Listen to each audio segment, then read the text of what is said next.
ನಾವು ನಾನು ಮುಂಚೆ ನಾನು ಹೇಳ್ತಾ ಇದ್ದೀನಿ, ಭಾಳ ಸತಿ ಹೇಳ್ತೀನಿ ನಾನು, we are Indians, we are Hindustani. ನಮಗೂ ಪಾಕಿಸ್ತಾನಕ್ಕೆ ಸಂಬಂಧ ಇಲ್ಲ, ನಮಗೂ ಪಾಕಿಸ್ತಾನಿಗೆ ಯಾವ ಸಂಬಂಧನೂ ಇಲ್ಲ. ಯುದ್ಧ ಮಾಡಬೇಕಂದ್ರೆ ರೆಡಿ.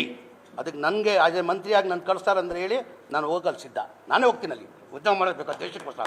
ನಡೀರಿ ಹೋಗ್ಬಿಡುವ, ನಾನು ಹೋಗ್ತೀನಿ ರೀ. ಬೇಕಾದರೆ ಸುಸೈಡ್ ಬ್ಯಾಗ್ ಹಾಕ್ತೀನಿ ನಾನು.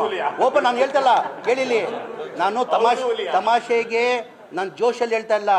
ಈ ದೇಶಕ್ಕೋಸ್ಕರ ನನ್ನ ಗತಿ ಇದ್ದರೆ ಸುಸೈಡ್ ಬ್ಯಾಂಕ್ ನರೇಂದ್ರ ಮೋದಿ ಅವರು ಅಮಿತ್ ಶಾ ಕೊಳ್ಳಿ, ಅಲ್ಲ ಮೇಲೆ ಆಣೆ, ದೇವ್ರ ಮೇಲೆ ಆಣೆ ಕಟ್ಕೊಂಡು ನಾನು ಪಾಕಿಸ್ತಾನ ಹೋಗ್ತೀನಿ.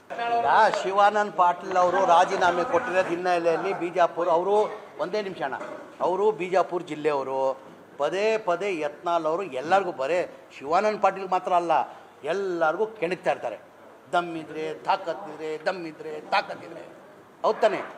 ಎಲ್ಲರಿಗೂ ಒಬ್ರಿಗೆ ಶಿವಾನಂದ ಪಾಟೀಲ್ಗಂತ ಇಲ್ಲ, ಎಲ್ಲರಿಗೂ ಏನು ಮಾಡ್ತಾರೆ, ಎಲ್ಲರಿಗೂ ಸವಾಲು ಹಾಕಿ ಎಲ್ಲರಿಗೂ ಒಂಥರ ಚಾಲೆಂಜಾಗಿ ಮಾತಾಡ್ತಾರೆ.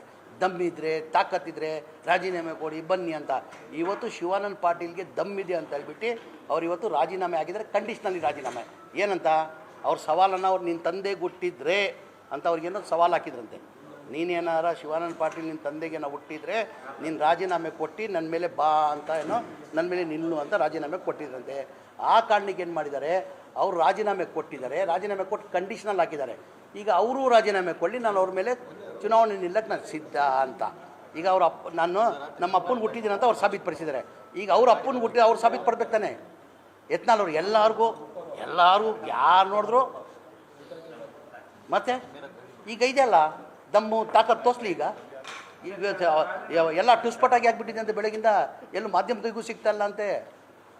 ಹಾಂ, ಈಗ ಒಬ್ಬ ಯಾರೋ ಬಂದವರಲ್ಲ ಮುಂದೆ, ಅದು ಮಂತ್ರಿ ಆಗಿಬಿಟ್ಟು ಓಪನ್ ಆಗಿ ರಾಜೀನಾಮೆ ಕೊಟ್ಟಿದ್ದಾರೆ ಸ್ಪೀಕರ್ಗೆ. ರಾಜೀನಾಮೆ ಕೊಟ್ಟು ಏನು ಹೇಳಿದ್ದಾರೆ ಅವರು ನನಗೆ ಸವಾಲು ಹಾಕಿದ್ದಾರೆ, ಸರ್ ನಿನ್ನ ಅಪ್ಪನಿಗೆ ಕೊಟ್ಟಿದ್ದಾರೆ, ನೀನು ರಾಜೀನಾಮೆ ಕೊಡಂತ. ನಾನು ನಮ್ಮ ಅಪ್ಪನಿಗೆ ಕೊಟ್ಟಿದ್ದೀನಿ, ನಾನು ಇವತ್ತು ರಾಜೀನಾಮೆ ಕೊಟ್ಟಿದ್ದೀನಿ. ಈಗ ಯತ್ನಾಳ್ ಅವ್ರ ಅಪ್ಪನಿಗೆ ಕೊಟ್ಟಿದ್ರೆ ಅವ್ರು ರಾಜೀನಾಮೆ ಕೊಡಲಿ, ಅವ್ರ ಮೇಲೆ ನಾನು ಚುನಾವಣೆ ಮಾಡ್ತೀನಿ ಅಂತ ಹೇಳೋರೆ.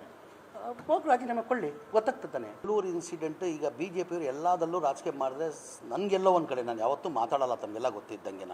ನಾನು ಜಾತಿ ಭೇದ ಅಂತ ಯಾವ ಜಾತಿ ಅಂತ ನಾನು ಯಾವತ್ತೂ ಎಂದೂ ಮಾಡಿಲ್ಲ. ಎಲ್ಲ ರಾಜಕಾರಣಿಗಳು ಒಂದೇ ಹೇಳೋದು ನಾನು. ಎಲ್ಲ ಯಾವ ಸಭೆದಲ್ಲಿ ಹೋದರೂ ನಾನು ಒಂದೇ ಮಾತು ಹೇಳೋದು, ನೀವು ಜಾತಿ ಮಾಡೋಂಗಿದ್ದರೆ ದಯಮಾಡಿ ಮನೇಲಿ ಕೂತ್ಕೊಂಡು ಜಾತಿ ಮಾಡಿ, ರಾಜಕೀಯಕ್ಕೆ ಬಂದು ಜಾತಿ ಮಾಡಬೇಡಿ. ಏನಕ್ಕಂದರೆ ಲಕ್ಷಾಂತರ ಜನ ನಾವು ನಂಬಿರ್ತಾರೆ. ನಾವೇ ಜಾತಿ ಮಾಡಿದ್ರೆ ದೇವ್ರು ನಮ್ಮ ಒಳ್ಳೇದು ಮಾಡ್ತಾನೆ, ದೇವ್ರು ಒಳ್ಳೇದಾಗ್ತದೆ ನಮಗೆ. ಆ ಕಾರಣಕ್ಕೆ ಯಾವ ಕಾರಣಕ್ಕೆ ರಾಜಕೀಯದಲ್ಲಿರೋರು ಜಾತಿ ಮಾಡಬೇಡಿ. ಬಿ ಜೆ ಪಿಯವ್ರಿಗೆ ಏನಾಗಿದೆ, ರಾಜಕೀಯ ಬಿಟ್ಟು ಏನಿಲ್ಲ ಅವ್ರಿಗೆ. ಈಗ ನೆನ್ನೆ ಮರ್ಡರ್ ಆಗಿರೋ ನಮಗೂ ದುಃಖ ಆಗಿದೆ. ಅದು ಆಗಬಾರ್ದಾಗಿತ್ತು, ಆ ಘಟನೆ ಯಾವ ಕಾರಣಕ್ಕೆ ಆಗಬಾರ್ದಾಗಿತ್ತು. ಯಾರು ಮಾಡಿದ್ದಾರೆ ಅವ್ರಿಗೆ ತಕ್ಕಿನ ಶಿಷ್ಯ ಅವ್ರು ಸಿಕ್ಕಲೇಬೇಕು ಅವ್ರಿಗೆ. ಈಗ ಮುಂಚೆ ಅದಕ್ಕಿಂತ ಇದು political, is also A rowdy sheeter. ಯಾರು ಸತ್ತಿದ್ದಾರೆ ಪಾಪ ಆಗಬಾರ್ದಾಗಿತ್ತು ಆ ಘಟನೆ. ನಾನು ಅದು ಖಂಡಿಸ್ತೀನಿ. ನಾನು ಯಾರನ್ನ ಇಲ್ಲಿ ಜೀವನೇ, ಅದಕ್ಕೆ ನಾನು ಖಂಡಿಸ್ತೀನಿ. ಅಂದರೆ ಅದ್ರಲ್ಲಿ ನಾವು ರಾಜಕೀಯನೂ ಮಾಡಬೇಡ್ತಾನೆ. ಅದಕ್ಕಿಂತ ಮುಂಚೆ ಒಂದು ಮರ್ಡರ್ ಆಗಿತ್ತು ಅಂತ ಏನೋ ಹೇಳ್ತವ್ರೆ, 2022 ಏನೋ ಹನೀಫ್ ಅಂತ ಹೇಳ್ಬಿಟ್ಟು ಅವ್ನು ಮರ್ಡರ್ ಆಗಿದೆ, ಅವ್ನ ಕಡೆಯವ್ರು ಏನೋ ಮಾಡಿ ಪೊಲೀಸವ್ರು ತನಿಖೆ ಮಾಡ್ತಾಯಿದ್ದಾರೆ. ಯಾರು ಮಾಡಿದಾರೋ ಅವ್ರಿಗೆ ಶಿಕ್ಷೆ ಆಗಲೇಬೇಕು, ಎನಿಬಡಿ, ಅವ್ರು ಬಿಡೋಂಗಿಲ್ಲ. ಅಂದರೆ ನಾವು ರಾಜಕಾರಣಿಗಳು ಇದಕ್ಕೆ ನಾವು ರಾಜಕೀಯ ಮಾಡಬಾರ್ದು. ಈಗ ಸತ್ತಿರೋದು ಯಾರು, ಇದು ಒಳ್ಳೆ ರಿಕಾರ್ಡ್ ಇದೆಯಾ, ಒಂದು ಒಳ್ಳೆ ರಿಕಾರ್ಡ್ ಇದೆಯಾ? ಸಾಯ್ಬಾರ್ದು, ಯಾರು ಇದಾಗಬಾರ್ದು. ನಾನು ಅದಕ್ಕೆ ಒಪ್ಪಲ್ಲ ನಾನು. ಹಾಗಾಗಿ ಎಲ್ಲದಲ್ಲಿ ಬಿ ಜೆ ಪಿಯವರು ರಾಜಕೀಯ ಮಾಡೋಕ್ಕೆ ಹೋದರೆ ಅದು ಎಲ್ಲೋ ಸರಿಗಿಲ್ಲ ಅಂತ ನಾನು ಭಾವಿಸ್ತೀನಿ. ಅವರು ತನಿಖೆ, ನಾನು ಹೇಳ್ತಾ ಇದ್ದಿಲ್ಲ, ಯಾರು ಮಾಡಿದ್ದಾರೆ ಅವ್ರಿಗೆ ಶಿಕ್ಷೆ ಆಗಲೇಬೇಕು ಅಂದರೂ ನಾವು ರಾಜಕೀಯ ಮಾಡಬಾರ್ದು. ಅವ್ರದ್ದು ಪರ್ಸನಲ್, ಅವ್ರೇನೋ 2022 ಮರ್ಡರ್ ಆಗಿತ್ತಂತೆ, ಅವ್ರ ಕಡೆ ಅವ್ರಿಗೆ ಕೂಡ ಇರ್ತಾರೆ. ಪೊಲೀಸರು ನಾವು ಹೂವು ಕೇಳ್ತಾರದು ನಾವು. ಈಗ ಪೊಲೀಸರು ತನಿಖೆ ಮಾಡ್ತಾಯಿದ್ದಾರೆ.